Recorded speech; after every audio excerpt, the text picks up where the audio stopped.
Greetings, classicist. Well done for surviving the first week. Today we are going to look at what is called the epic cycle, so a whole series of myths, legends and stories associated with the Trojan War. A lot of those based around Homer's Iliad, but not all of them. So, the epic cycle, as I said, is just a series of myths that tell the story of Troy, and we don't have all of those texts left, unfortunately. Some of them are lost to the mists of time or appear in fragments through other works. Now, in the Iliad, which people often assume is the whole of the Trojan War, we only see Homer writing about 6 weeks. And it focuses on the anger of Achilles. It doesn't actually have the Trojan horse in it. And some scholars have said, well, there are hints and foreshadowing of the Trojan horse, and others have said it's not mentioned. And again, that's one of those things when you're trying to put a date on the Iliad or the Odyssey or the works of Homer and trying to neatly slot it into this whole system of stories, it gets confusing and difficult.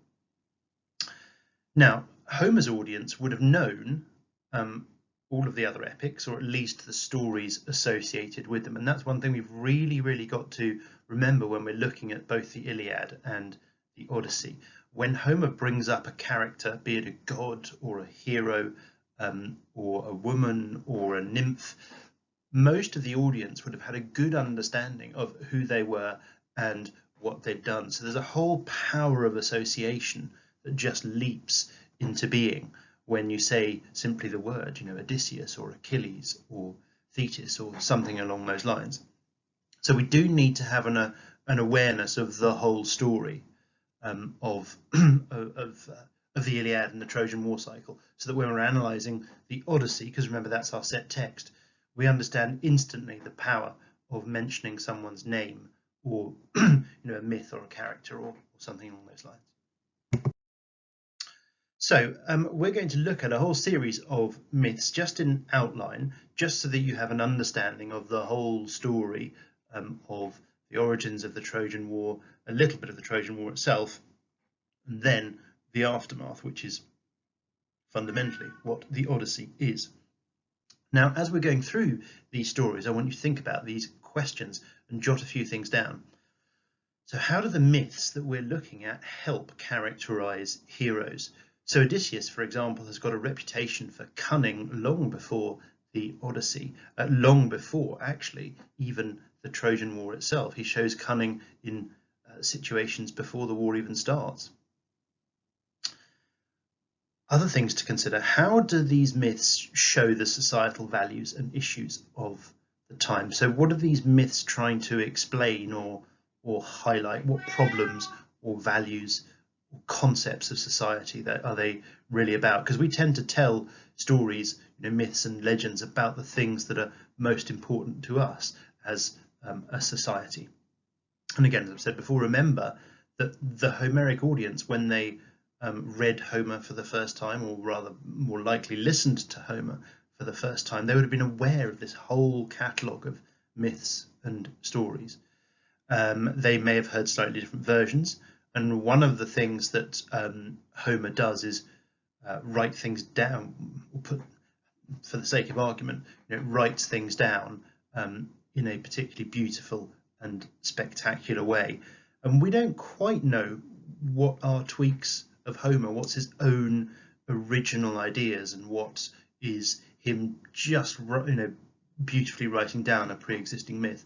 And that's a sort of always going to be an issue there with Greek myths and legends. There's so many different versions for the origins of a god, for Odysseus's journey, for Agamemnon's murder. Each city almost has its own version of stories, and the ones that we've got are the ones that Homer's left us with. But there would have been many out there, and it's not clear where to what extent Homer is creating new stories for his character and what extent he's simply telling them well. Sorry, I think I was babbling on a bit there. I'm going to have a drink of tea just to recenter my tantric chi. No, that's not true. I don't even know what that is. Right, so the first story, and that is of Tyndareus and Helen. Now, this is going to be chronological, but there'll just be a tiny bit of jumping around. So remember, this is long before the Trojan War, so this is going back to the beginning of things. So Tyndareus and Helen. Now Tyndareus, he was an Argonaut, and the Argonauts were a crew of Greek heroes who had gone on many voyages, Jason and the Golden Fleece and those sorts of things. If you haven't heard of that, don't panic, don't worry. They're just a group of heroes who had existed before the Trojan War. They're the kind of generation before, so the fathers of many of the heroes who went to Troy. Now, Tyndareus was a father who had a couple of very famous, beautiful, but fundamentally quite damaging daughters. So his daughters were Helen and Clytemnestra. Now, Helen was known to be one of the most beautiful women on the planet, and so lots and lots of suitors wanted to marry her. So they all turned up at Tyndareus's palace, offering gifts and trying to persuade Tyndareus to let Helen marry them. Now, women represent status, and if you take a woman away from someone, that can be a great slight to their honour, as we'll see later on in the Iliad. And Tyndareus was terrified that if he did that, if he said no to someone, they would get angry and go on the warpath. And remember, he's got a room full of, well, a couple of hundred suitors, and only one of them can marry Helen. So as soon as he promises Helen to someone, then the place will descend into chaos and anarchy and bloodshed. So he doesn't really know how to fix this problem. Now, one of the suitors is, I was going to say our old friend, but new friend, perhaps, Odysseus. And it seems as though Odysseus has actually got his eyes on a different woman, Penelope. And he is having trouble persuading Icarius, Penelope's father, to let him marry Penelope. So what he does is he says to Tyndareus, if you help me with my situation, my problem, if you tell Icarius to let me marry Penelope, then I'll help you out with your situation. So Tyndareus agrees, and Odysseus solves the problem by an oath. So what that means is all of the potential suitors for Helen will swear an oath to support the choice of Tyndareus and to support the marriage of Helen and her husband, whoever that may be. Now, oaths are sacred and they're sworn in front of the gods, so you're breaking divine law if you go against them. And all the heroes there are so arrogant, if you like, that they think, well, it must be me. I'm bound to be the one who wins Helen's hand in marriage. So they're quite happy to swear this oath. And one thing leads to another, and eventually Menelaus, the king of Sparta, wins Helen's hand. And the others, a little bit miffed, decide that they all go home, but they've sworn the oath, they can't cause any trouble, and they're bound to support Menelaus if someone were to take his wife in the future. Dun, dun, dun. Now, another wedding that happens at a similar time? No, before in terms of chronology, and that is the wedding of Peleus and Thetis. Now, Thetis is a shape-shifting nymph goddess, so just by her very nature, she's very, very beautiful, more beautiful than any mortal woman can possibly be. But there's a prophecy attached to her name, and that is that the son, any son she bears, will surpass the father, and that keeps her safe from Zeus, which is a pretty rare event, because Zeus would be is terrified that if he sleeps with Thetis and she has a child, she will be greater than Zeus. He's also a bit nervous that some of the other gods, like Poseidon, who can never be trusted around women, or men for that matter, will sleep with her and get her pregnant and produce someone superior or equal to Zeus. That itself would be bad enough. So what he does is he marries Thetis to a mortal man, because as wonderful as any mortal man might be, they're never going to be close to the gods. So if you can get Thetis married to a mortal man and having children with him, then they will be amazing mortals, but not particularly terrifying from an immortal perspective.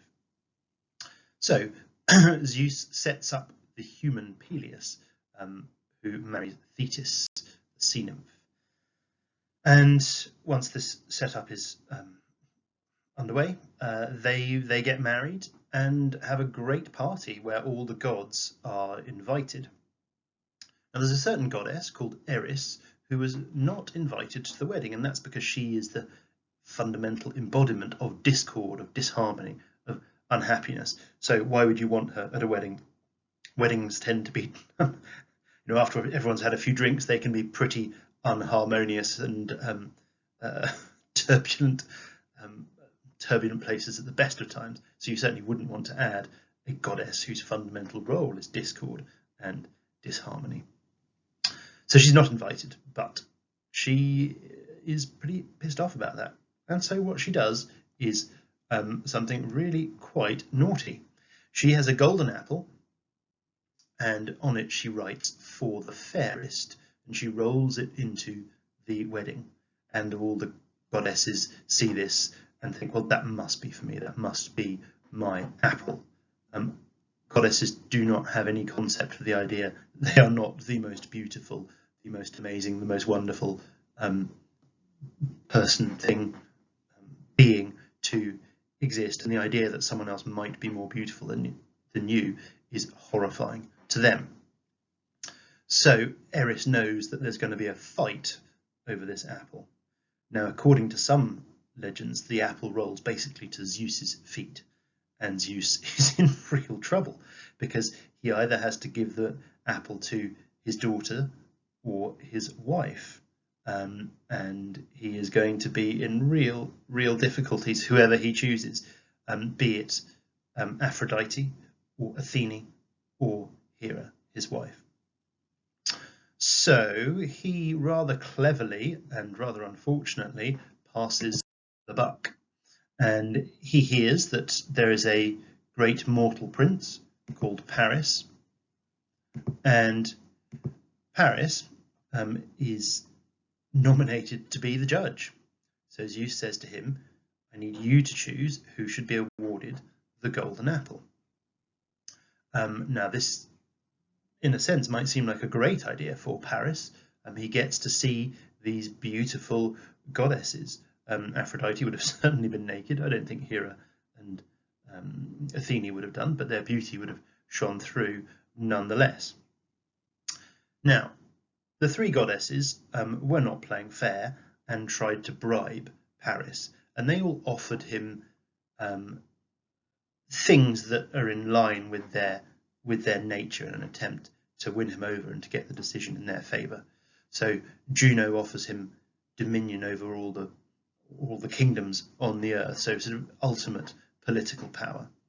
Athene offers him great wisdom, so cunning and strategy in battle, and all the various other kinds of wisdom associated with Athenian law and all that sort of thing. So great intellect. And Aphrodite offers him the most beautiful woman on earth, and Paris, for better or worse, chooses the most beautiful woman on earth rather than any of those other two options. What would you have chosen? Political power, almost limitless knowledge, or the most beautiful man, woman, take a pick, on earth? Oh, yeah, you should see his mug actually. It is Julius Caesar. Oh, you can't really see. The shine's a bit crap. Yeah, there's a Julius Caesar with sunglasses mug. So anyway, that'll become more relevant in a second year.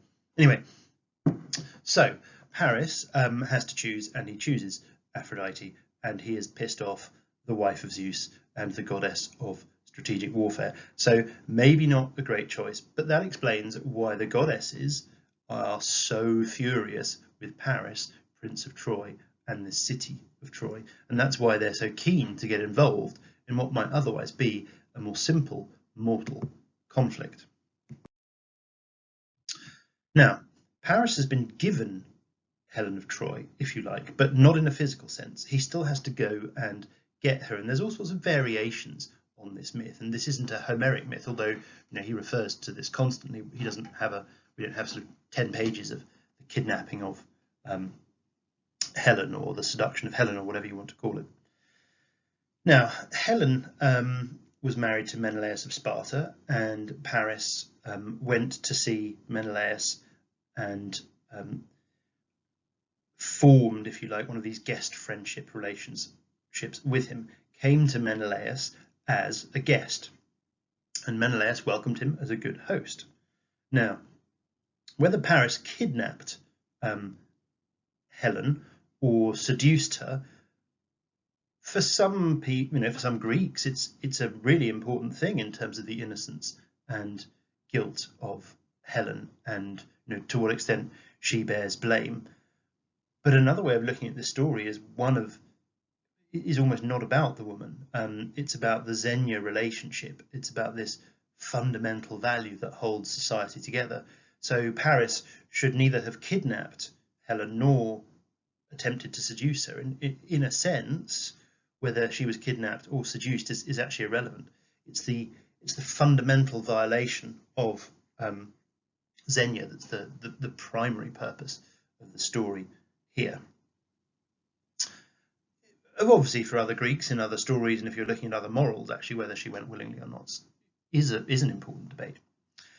Another value which is crucial in this story, and again, whether Helen goes willingly or is kidnapped isn't that relevant, is kleos and lineage, because once Helen is kidnapped or seduced, Agamemnon's children and future children, their legitimacy can always be called into question.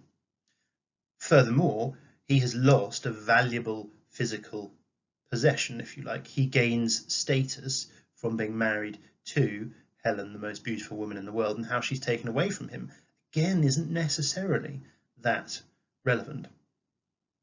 But nonetheless, Helen is taken by Paris, a huge crime against Xenia and a real hit to Menelaus's kleos. Now, if you remember, everyone had sworn an oath to Menelaus to support his marriage to Helen, although remember, they didn't realise at the time that it wouldn't be them. They all thought they would win. So they were a little less keen than one might imagine to support Menelaus in getting his wife back. And Agamemnon was pretty keen. He was the leader of the Greeks by weight of the size of his armies and his wealth, not necessarily through personality or ability, but power gets you to the top. So Agamemnon starts assembling this army to go to Troy to get Helen back. And as I said before, a variety of heroes aren't that keen on going. Now Achilles, he's a young man. There's an understanding that he will be great, that he will be a great warrior. And actually Achilles has chosen a glorious fate and a young death. He could have chosen a long and unknown life as a farmer, but he chooses this short but glorious life. And so his mother, Thetis, is absolutely terrified and disguises him as a woman in the hope that the army won't discover him and pick him up, take him off to war. But Odysseus, being the sneaky devil that he is, tricks him. So they appear as merchants and they lay out a whole series of trinkets, sort of earrings and necklaces that women love in the ancient world and the modern one, but also a sword. And he puts the sword out there and keeps a careful eye on what the women are examining. So obviously some women are examining the trinkets and the earrings and so on and so forth, and one woman is looking rather longingly at the sword. And then Odysseus sounds the war trumpet, and Achilles, in a sort of instinctive reaction, grabs the sword and sort of rips it out and appears in a sort of much more warrior-like fashion than the others who flee. And then it is revealed that actually it's Achilles all along. A story that highlights Odysseus's cunning and tricky nature. The fact that Achilles would have been probably 6 foot and built like a brick shit house is Let's just say that's irrelevant. I'm sure it was Odysseus' trick that rumbled him. Now, other suitors who swore the oath avoid things in a whole series of creative ways. So Cinyras, for example, promised to provide 50 ships, and he sent one real wooden ship to where Agamemnon demanded the army assemble, and 1,400 clay ones, which they then dumped in the ocean and got washed away. So the oath did stop fighting at the time, but I don't know how strictly it was adhered to by everyone. Now, Odysseus himself earlier on had attempted to get out of his oath, so he faked madness. And what he did was started ploughing the beach of Ithaca. Obviously, nothing will grow on the beach, putting his plough through sand and throwing in valuable corn, and the sea coming in and washing the furrows away and washing the seeds away, and only a madman would do that sort of thing. And they were just about to leave and think, oh well, Odysseus, there's no way he can come on this expedition, when someone had the great idea of putting Odysseus' son Telemachus, who was just born at this point, in front of the plough. The idea being that if Odysseus truly was mad, he would just slice his son clean in half, and if he wasn't mad, he would stop or swerve or find a way of not doing it. And lo and behold, Odysseus swerves, stops, doesn't do it because he can't, because Telemachus is his son. Telemachus is the vessel through which he continues his kleos, his lineage, and there's no way he can risk his son or kill his son in that fashion. And in some ways that's a wise choice, because Odysseus, according to most legends, doesn't have any more children. He only has one, Telemachus. On the other hand, by the time you've read the Odyssey, maybe it would be best for everyone if Telemachus had been cut in half with a plough. So the heroes all assemble at a place called Aulis. Achilles is there, Odysseus is there, Menelaus is there, and there's a whole series of others: Diomedes, Nestor, the two great Ajaxes. This is the great heroic expedition of the time. Now, unfortunately, the winds that will take the fleet to Troy are not blowing in Agamemnon's favour. In fact, they're blowing the fleet back to land, so they simply cannot leave Greece, and they need to get underway, and the army's sitting there in their boats and on the shore getting restless and angry, and maybe the expedition will fall apart. So Agamemnon takes advice and is told that basically if he sacrifices his daughter Iphigenia, then the winds will change and the fleet will be allowed to proceed to Troy. And he basically goes for it. He tricks his own daughter, Iphigenia, by telling her that he has arranged a marriage to Achilles. And she must have been over the moon. This handsome young man who's going to be famous, already a prince. What more could you want? So she gets in her carriage or horses or litter, all dressed up for her wedding, age 13, 14. And when she gets there, there's what seems to be a wedding ceremony, but then just at the last minute, she realizes it's a sacrifice, and Agamemnon stabs her, kills her, and the winds change. Now, there's a lot of variations in that myth. In some, she is saved at the last minute by Artemis, I think, although I have to check that. Yeah, so that's one where there is quite a lot of variation. Although I think that's really the kind of core story that people would have needed to understand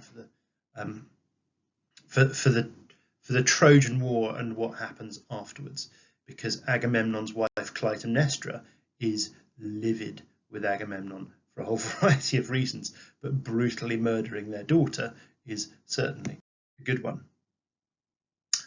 So the Greeks assemble at Troy.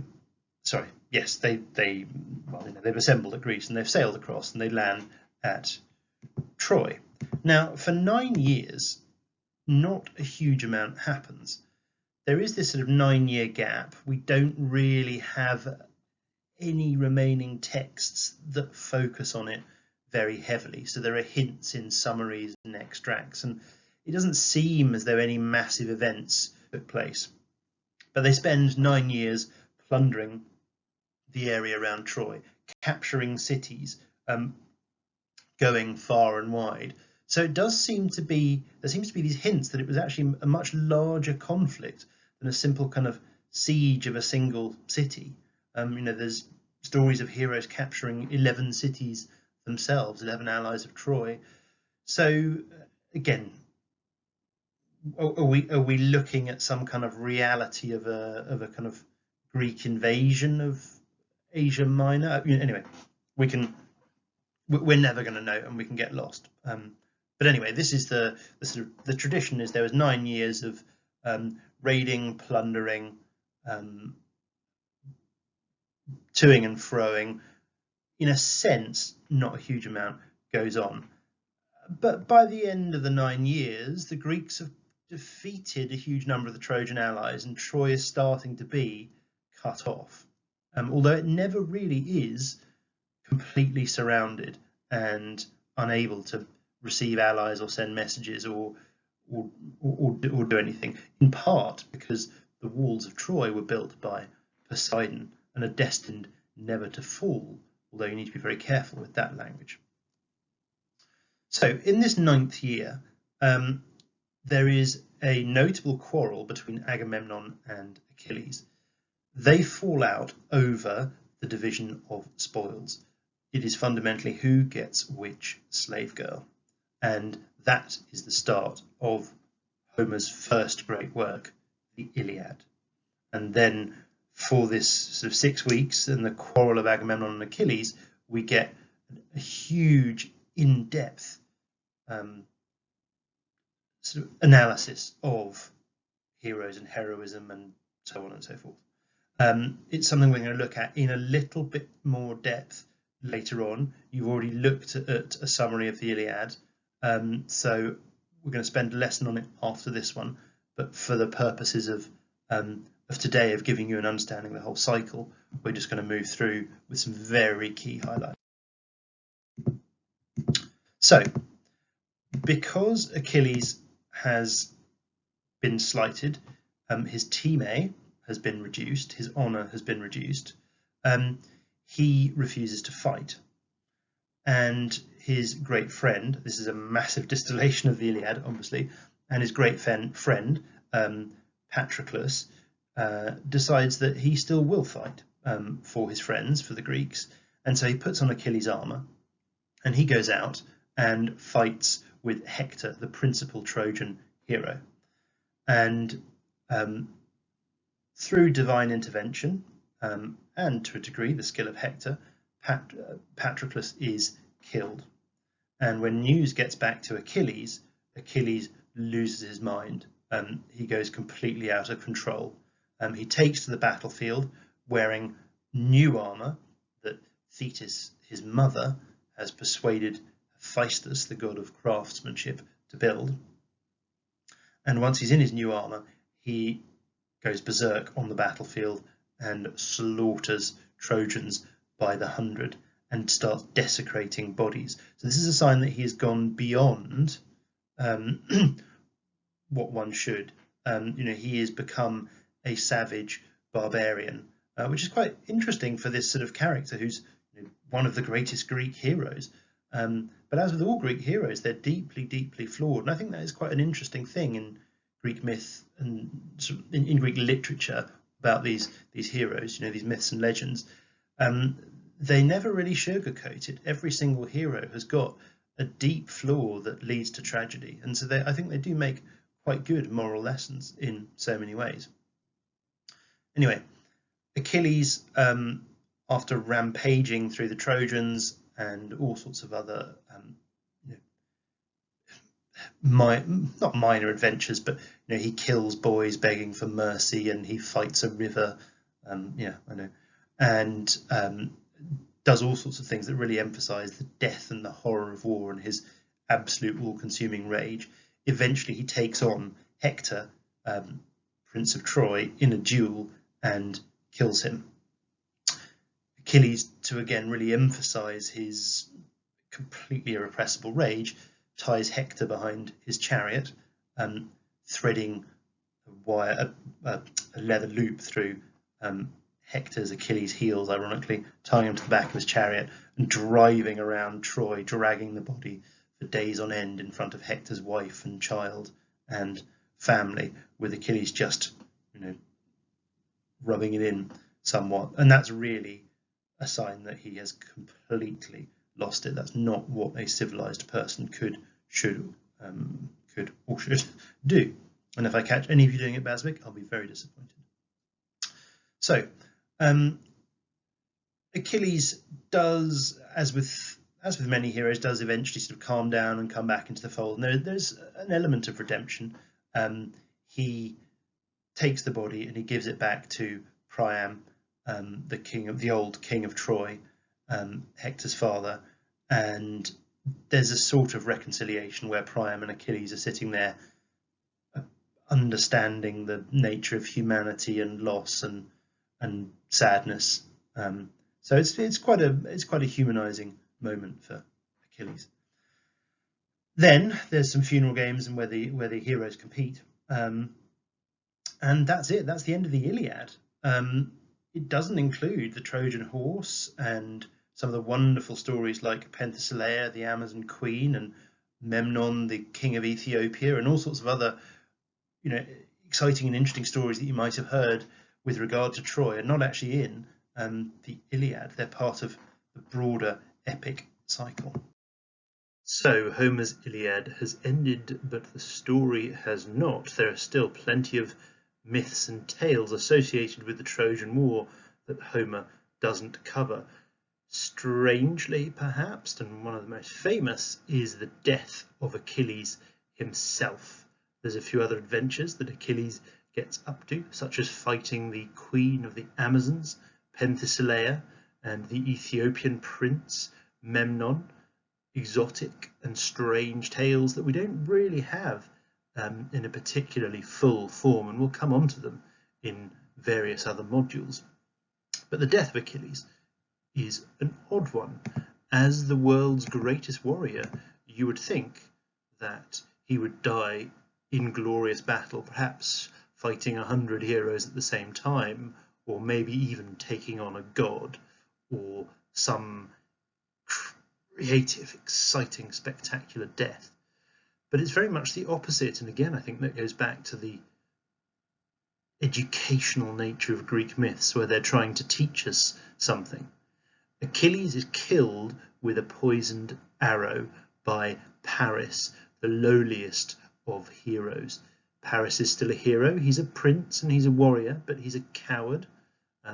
He's pretty obsessed with sex, which is not really something a Greek man should be doing.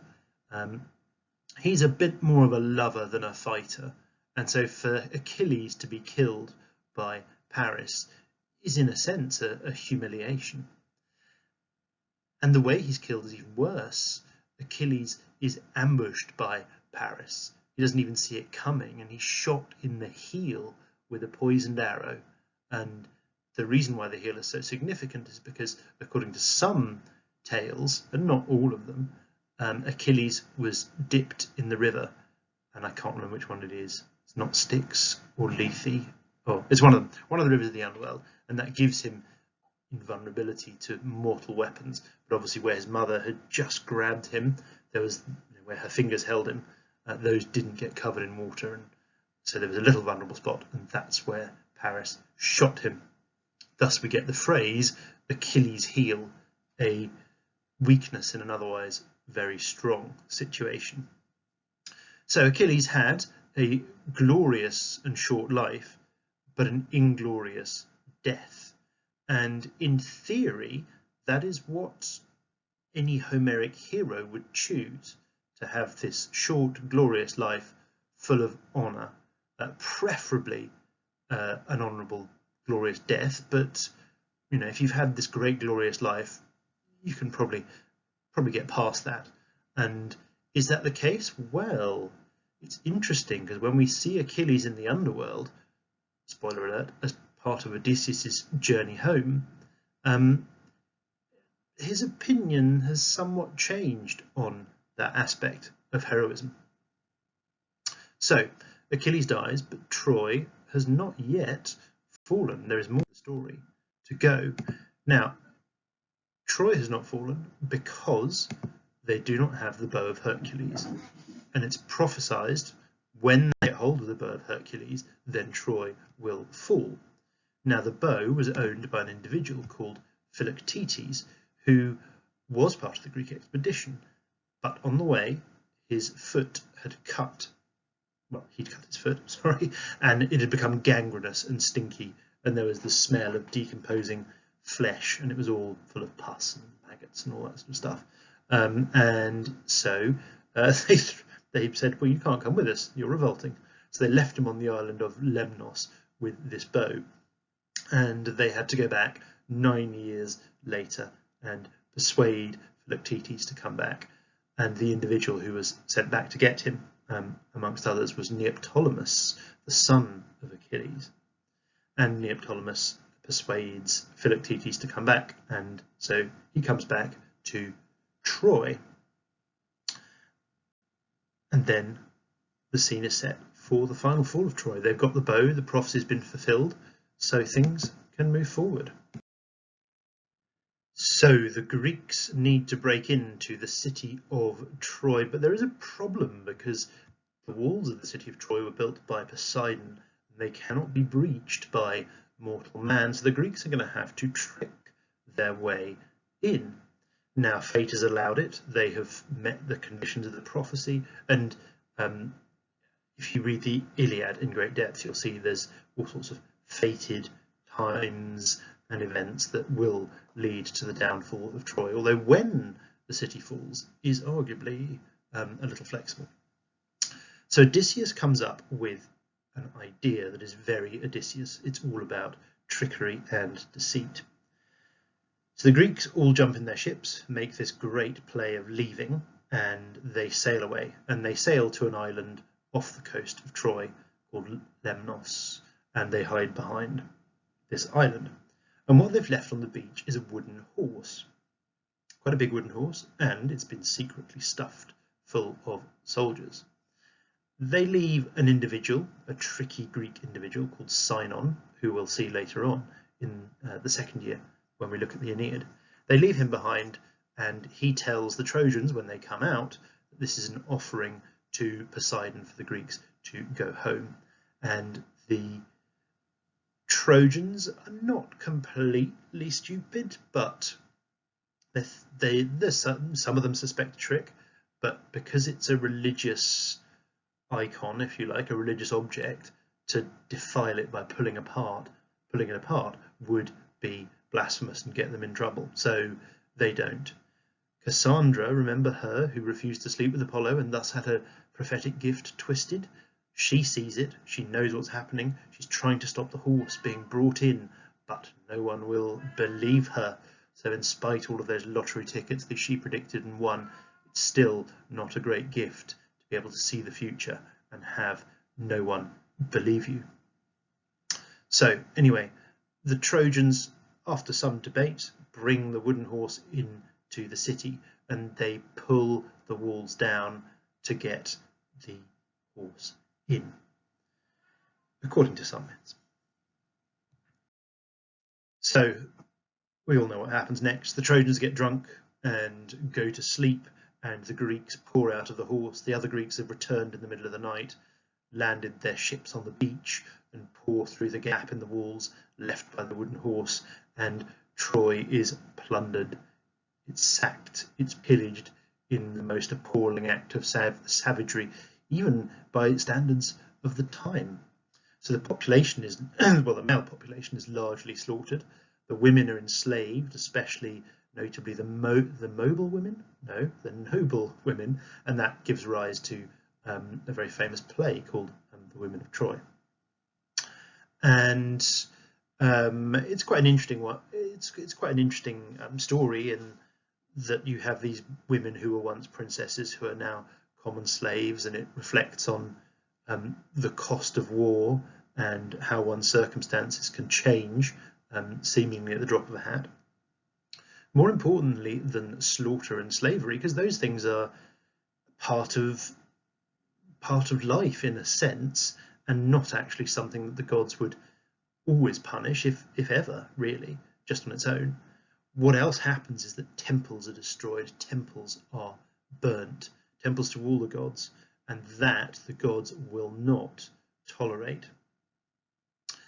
And as a result, the Greeks have cursed themselves, if you like. Other difficult things happen in this sack of Troy. Ajax, lesser Ajax, because there are two after all, rapes Cassandra and suffers an unhappy fate because of it. And we'll explore that myth later on. Anyway, the point of the sack of Troy is that almost no hero comes out of it well, apart from Nestor, who refused to take part, and as a result, he travels home without issue. And Meme didn't take part in the sack of Troy, so she's fine too, aren't you, Meme? Okay. So then we get a series of tales called the Nostoi, from Nostos, which means to return home. And Odysseus's journey is very much a Nostos, a return. But all sorts of other heroes had this return journey too, and they were written about, although none as famous as the Odyssey, and few have survived other than a couple of lines here and there, or a few summaries in strange old Byzantine scriptures. Certainly none as great works of art, although of course many are described in the Odyssey as well. It's not just Odysseus's Odyssey, if you like, that we are told about. Now, because of what they did at Troy, many heroes do die before getting home in a whole variety of interesting, exotic and exciting ways. Many have long and difficult journeys, and again the myths vary. Menelaus stopped off in Egypt, or was diverted to Egypt, and had to stay there for a few years. There's even a story that that's where Helen had been all along, and that actually it was a strange phantom Helen that had been taken to Troy. But that's drifting off into the long grass, if you like. Diomedes, another famous hero, ended up in Italy after a long and troublesome journey, where he came home and found his wife had cheated on him and his people were in revolt. And then, of course, you've got Odysseus and his long journey. So, even after all this, all of these heroes have been delayed on their journey home, or they've been killed, or in a whole series of adventures.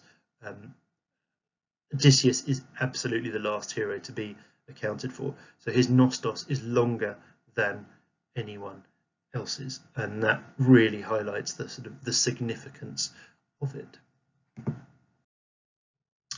Now, perhaps the most important other journey home that we know of is one that deals with the death of Agamemnon.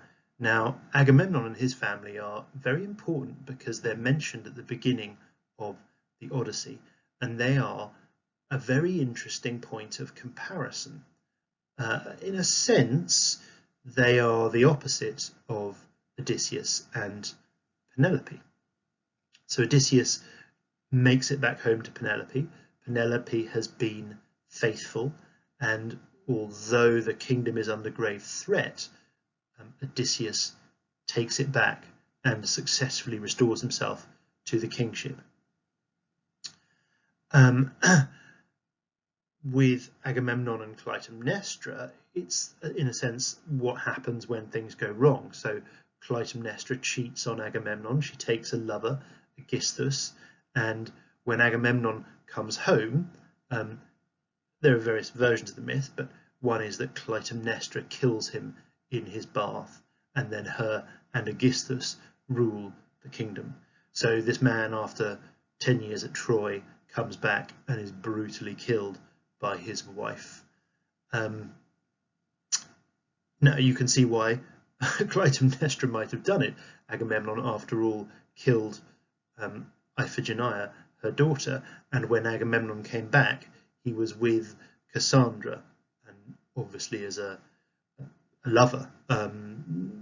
Consensual, probably not, but Clytemnestra's jealousy was aroused nonetheless. So another interesting sort of point of comparison with this story is obviously Telemachus and Orestes. Orestes is the son of Agamemnon and Clytemnestra, and when he sees that Clytemnestra has killed Agamemnon, Orestes takes vengeance on his mother. It's his duty as a son to avenge a father's death, and he kills Clytemnestra. But this is a great corruption of nature, and this causes Orestes to be pursued by vengeful furies, the avenging spirits who look after women, the dark, chaotic, feminine. So Orestes, in a sense, knowing that this was going to happen, is the ultimate in bravery and sonly duty. I don't think sonly is a word, though, is it? Sonly? No, you know what I mean. So that's an interesting contrast with Telemachus, who basically does bugger all for 20 years until Athene appears in book 1 just before Odysseus gets home and breathes him full of courage and daring. But we'll obviously explore that in a bit more depth later on. Yes, there we go. So, should have popped those up earlier, but I'm sure you're writing stuff down. So in terms of themes, again, we've got the fidelity of women, the nature of the household, called the oikos, which we may or may not, I think, will have covered by the time we do this video. But if we don't, oikos means household, and it's a little bit more than a simple house. It's the nature of the family and the structure and the idea that you have the man at the top as the kind of central focus of everything. So that is ever so slightly jumbled. And do remember, sorry, with this Death of Agamemnon story, that happens sort of in the 10 years or so before Odysseus gets home, because Agamemnon, once again, is one of those people Odysseus meets in the underworld.